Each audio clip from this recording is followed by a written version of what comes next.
The David Pakman Show at davidpakman.com. All right, so let's talk about this Keith Olbermann thing, Lewis. Did you hear about this over the weekend? Oh, yeah. So we did a commentary about Keith Olbermann getting suspended from MSNBC on Friday on YouTube.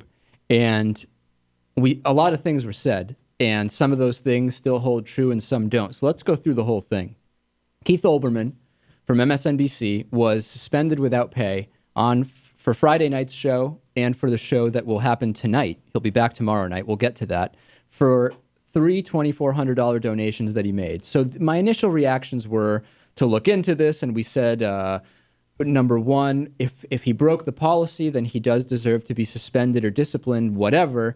But let's be honest, the same forces at play at Fox News Channel and News Corporation exist at MSNBC and with General Electric, in the sense that they are part of the 4 or 5 major media companies that control 95% of American media. And while they have decided to put out a more liberal product, their business motivations and the way they are going to handle things are the same. Now, that night, Rachel Maddow went out and she said people that are comparing what goes on here at MSNBC to what goes on at Fox News are very wrong. And I think that there's some confusion going on there, Lewis, because there's kind of 2 different layers to this. There is layer 1, which is what is going on at the corporate level. And what is going on at the corporate level is that both News Corporation and General Electric, which owns MSNBC, operate very similarly. That is different from saying that what is happening on the air with the talent on each is the same. And clearly it's not. On MSNBC, we have Keith Olbermann with 3 $2,400 donations, not showing up at fundraisers, not advocating for people to donate. That is different than what is going on Fox News, is it not? Right. Now, why is his personal life? I mean, this is completely personal, right? This is completely separate from his job. But now we're getting into the policy itself. Do we agree or not agree with the policy? And you know what? Originally, I said, hey, listen, he can legally make whatever donations he wants. But if his employer has this policy in place, then he has to abide by it. But the thing is, since then, I've done more research into this. And number one, it turns out that Joe Scarborough, also on MSNBC, he's a conservative, he has donated to Republican candidates for Congress while promoting those candidates on air. He's never been disciplined. Then I started thinking, well, what role could the Comcast buyout that is upcoming with MSNBC have had in this? And I did some research, and I'm not the only one who picked up on this, Lewis. It looks like it may have been more than just breaking policy. There's this guy named Phil Anschutz, and he is a content partner with Comcast. He's donated a ton of money to the First Amendment Alliance, one of the largest outside groups that is targeting Democrats, that was targeting Democrats in the 2010 midterms. So then I did more research, and, well, who did they give money to? When? And the Anschutz Corporation gave $50,000 at the end of September. 2 candidates targeted by the First Amendment Alliance, Jack Conway and Michael Bennet. Who's one of the people Keith Olbermann donated to just before the election? Jack Conway.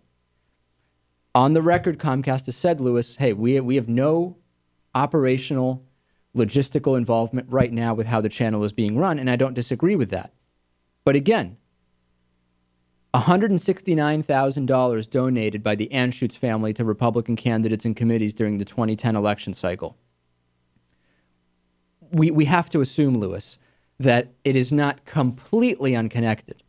I'm not saying there's any conspiracy among Comcast to push Keith Olbermann out. But what I'm saying is we have to just look at the facts. Okay, well, if they're not trying to push him out, then why only enforce this policy with Keith Olbermann? Well, that's exactly why, because they want to start training Keith that there is a new sheriff in town and things are going to change. I mean, listen, Comcast has denied any involvement, obviously. But earlier this year, the New York Times reported that the Comcast CEO, whose name is Brian Roberts, kind of tacitly acknowledged he'd be open to interfering with editorial content.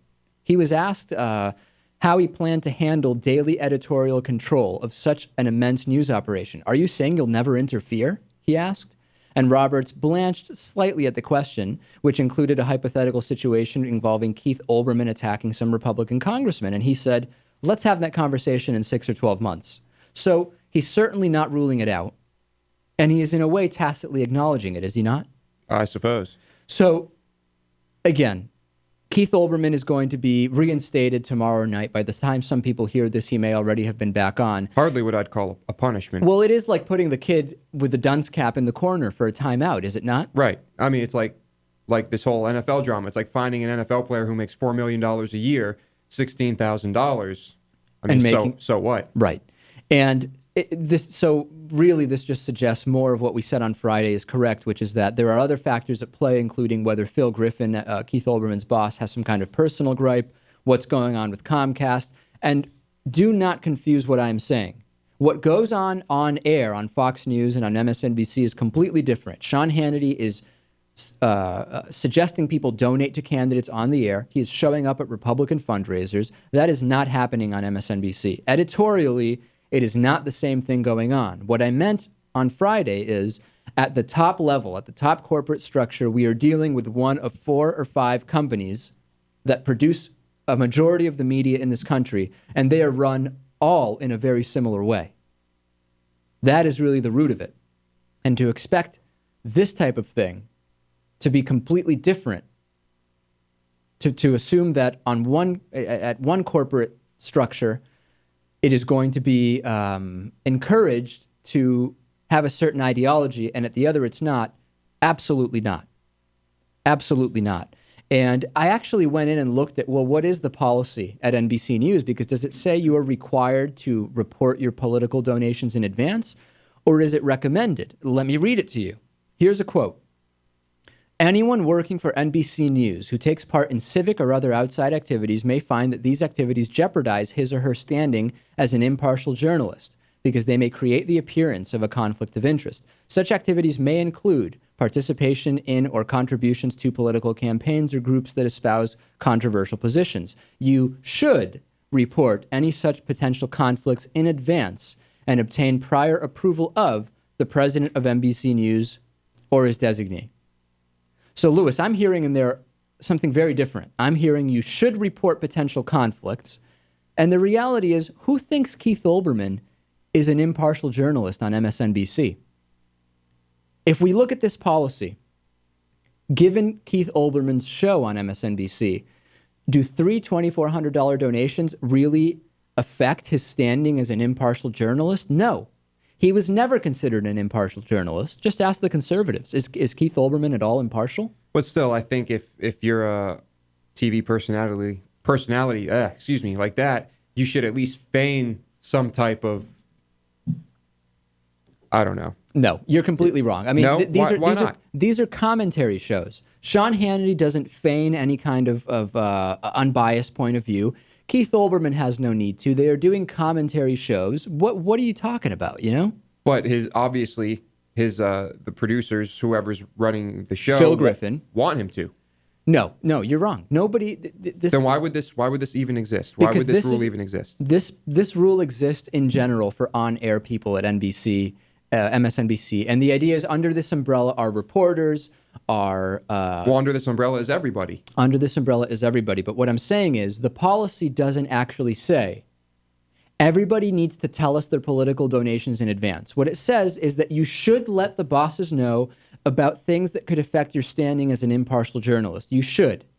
Keith Olbermann did not have any standing as an impartial journalist. He was doing commentary. And that's my point. Okay, I understand that. You're just saying... But regardless, this still affects his standing as an impartial journalist. I disagree. It doesn't matter. I mean, it doesn't matter. What was his standing as an impartial journalist before? He was not considered impartial. What is his standing as an impartial journalist? If someone who'd never seen his show before, never heard from him before, turned on the TV and watched one show... Yeah. They would know he's not impartial. And since he's not talking about these donations on the air, what on earth would these donations have to do with what someone would realize when they watch his show? Do you see what I'm saying here? I see what you're saying. And I think that clearly they're just trying to make a statement. That's exactly right. A statement is trying to be made.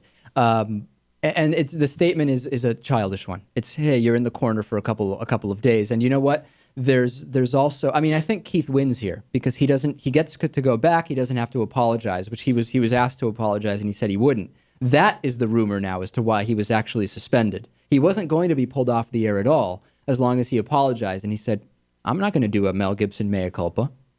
I didn't call But anybody this a still- proverbial Jew or whatever it is that Mel Gibson does and This had to still apologize sends for. a message, because here we are talking about it. Now, if behind closed doors they just reprimanded him, no one would know the difference.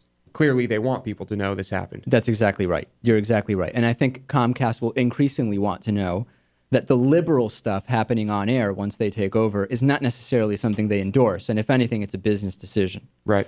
The David Pakman Show is made possible by listeners like you and by Greenfield Savings Bank, building a strong community one account at a time, with neighborhood offices in Greenfield, Amherst, Conway, Shelburne Falls, South Deerfield, and Turners Falls, and online at greenfieldsavings.com. By the Daily Hampshire Gazette and GazetteNet.com, connecting our communities with local news and information. By DIF Design, specializing in custom business websites at DIFdesign.com. Find out more about underwriting The David Pakman Show at davidpakman.com.